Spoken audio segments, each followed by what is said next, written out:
Hey everybody, welcome back to the Golden Bolt. Today we're going to take a look at a game that I played a good amount as a kid, Star Wars Episode 1 Racer. Does this game hold up almost 20 years later, or does it fare just as well as Episode 1 itself? Let's find out.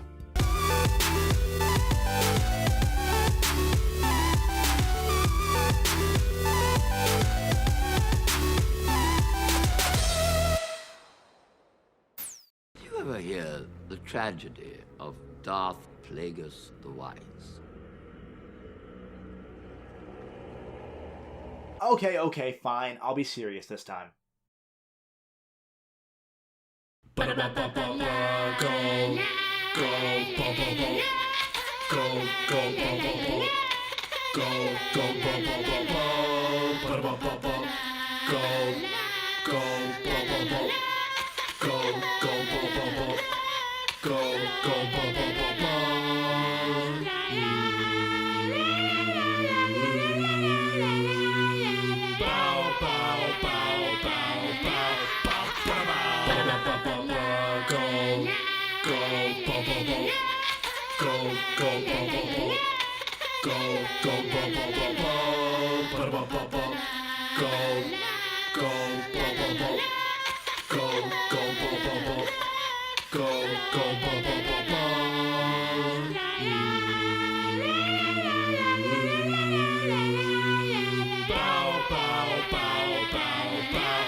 Star Wars Episode 1 Racer is, obviously, a racing game. You can take control of about 20 different characters, each of whom have different vehicles with different stats and control. For a middle-of-the-road, all-around pod, you can play as Anakin. For a smaller pod that can fit in those tight corridors more easily, you can play as Bullseye Navier. Jesus Christ, what is his face?! If you want to focus in on turning, you can play as Slide Parameter. I, of course, played most of the game as Dudbolt, because, look at the name, I kind of had to. Regardless of who you choose, your controls will be mostly the same. A is used to accelerate, B is your brake/reverse button. Z is a sort of drift button. On most pods you just fishtail out and hit a wall, but when you use it in tune with your brake, it's a lot more useful. The C left and C right buttons are used to tilt your pod racer's engine so that you can squeeze through tight gaps more easily, and the R button is used for mid-race repairs. Yes, you heard me right, repairs. This game has a damage system. As you come into contact with walls, other racers, or hazards, you'll accumulate some damage on different parts of your pod racer. If left unchecked, you could blow out an engine, crippling your speed and turning ability, or you could just explode outright. Your damage also carries over somewhat between races, and affects your overall stats, among other things that I'll get into in a moment.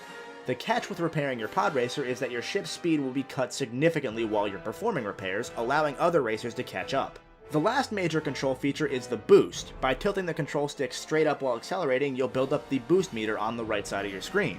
When that light turns yellow, release and then hold down the A button one more time to enter boost mode.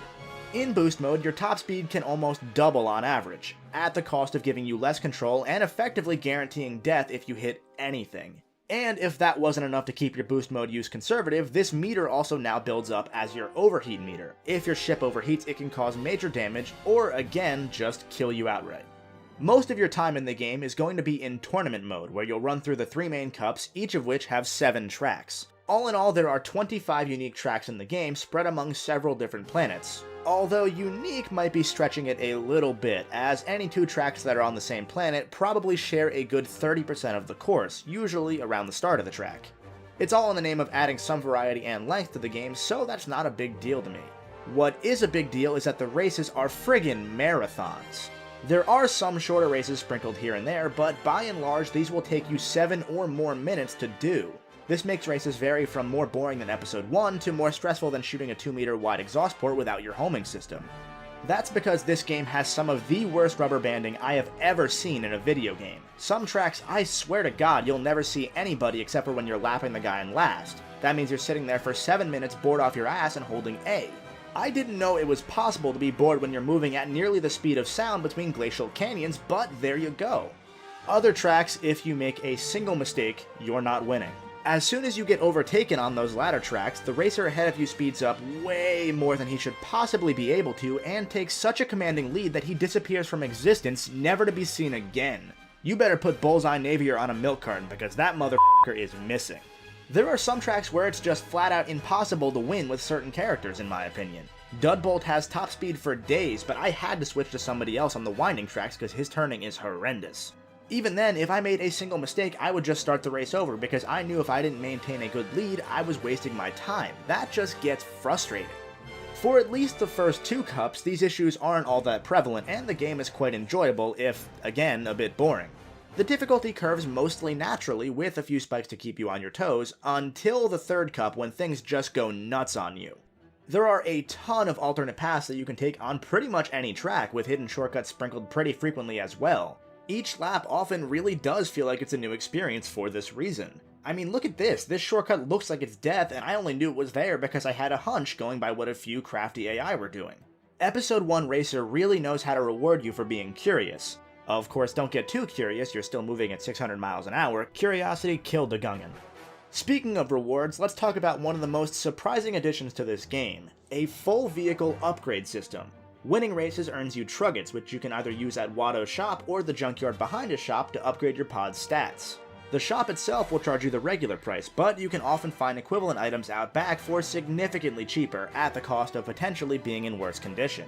Remember what I said earlier, condition will affect how efficient each part is. What's really cool is that Watto has a buyback program. You automatically trade in your old part for a discount on the overall price of your new part. If you keep your racer in good shape, it'll pay itself back over time by giving you a bigger resale value on each part.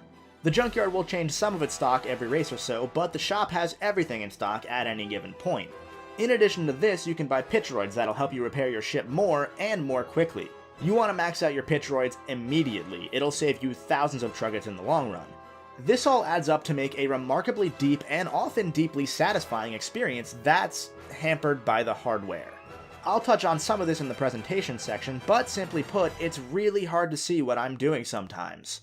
I often find myself staring at the minimap to see what turns are coming up because this game legitimately is just too fast for the N64 to keep up, and that's including the expansion pack. There are tight turns that'll kill you, corridors that'll bounce you into walls like you're playing Star Wars Pinball, obstacles placed right in your way that'll ruin your run, sudden anti-gravity sections that'll throw you into some asteroids, and even some straight up evil shit like doors that close or even rotate before you can even see it coming. What is that? How was I supposed to know that that thing turns? There's no god. Hell, there's even one planet that throws ice physics into the mix. How does a hovercraft get affected by ice? What?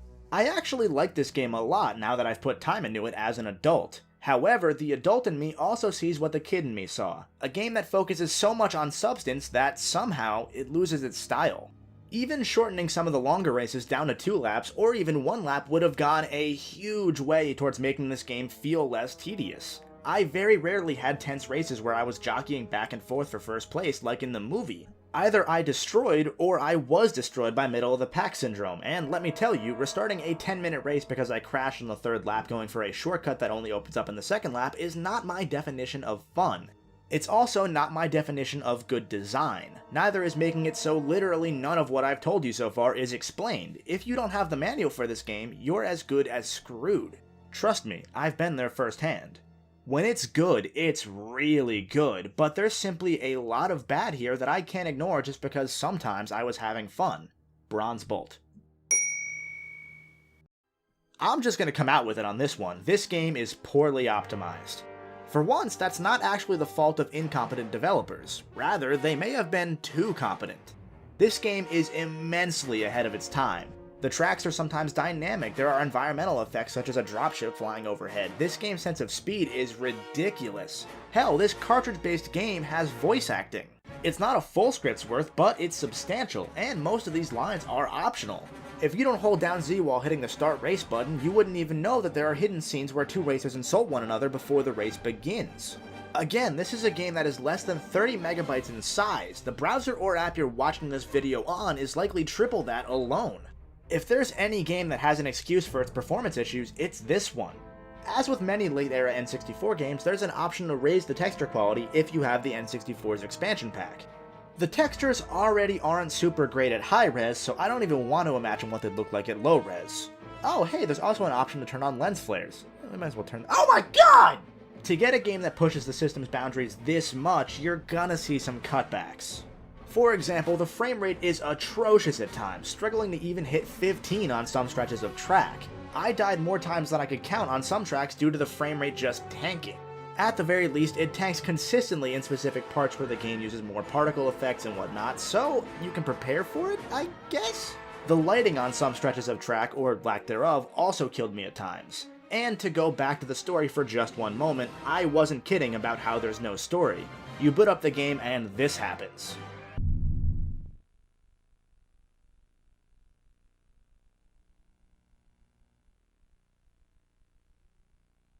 I wasn't expecting some grandiose FMV cutscene, but more than that, the audio as a whole is incredibly authentic, I believe even using actual sound effects from the film. Both Watto and Lil Annie retain their original voices for better or worse. They come here, they look around, they no buy. Why nobody buy? I can run faster than your Podracer. Okay, the voice acting as a whole is pretty bad, mostly because I can't even hear what the announcers are saying in the pre-race cutscenes. I mean, most of the voice work is random alien sounds, but once you get into the English speakers, it's... yeah. The music is just phenomenal though. Listen to this fantastic soundtrack. Oh, the music! Okay, the soundtrack is just non-existent. Until the third lap, at least. I have no idea why they thought I'd want to hear random engine noises for 6 minutes before hearing John Williams. This is just painful. The music, when it plays, though, is actually John Williams, and it's great. The game still does a fantastic job of making the pod racing feel like it's a big galactic spectacle. The worlds themselves feel different, but still fit in the Star Wars universe. The PC and Dreamcast versions add in even longer intro scenes, playing up the spectacle even more. For all its problems, Episode 1 Racer has the charm that the film didn't. With extra cheat codes to help draw you in further, such as the option to use separate N64 controllers for the separate thrusters, there are a lot of neat touches meant to suck you in like the Sarlacc pit. Those PC and Dreamcast versions of the game also have the music playing throughout all the laps, not just the third, and they also clean up some of the frame rate issues and the lighting and the muddy textures, and they fix a lot. However, I'm reviewing the N64 version. There's not enough charm in the world to give some of this game's problems a pass. As much as I respect Episode 1 Racer for being incredibly ahead of its time, that doesn't make up for all the times my eyes were physically hurting from playing it. The presentation will also get a bronze bolt. Despite the low score that I gave it critically here, Star Wars Episode 1 Racer is a surprisingly fun game. A surprise, to be sure, but a welcome one. If it weren't for all those technical hiccups that the game did have, this would have been honestly one of the best Star Wars games ever made. Even now, it still does hold up pretty well. No, it's not time yet. I thought I had more time. I've gotta go.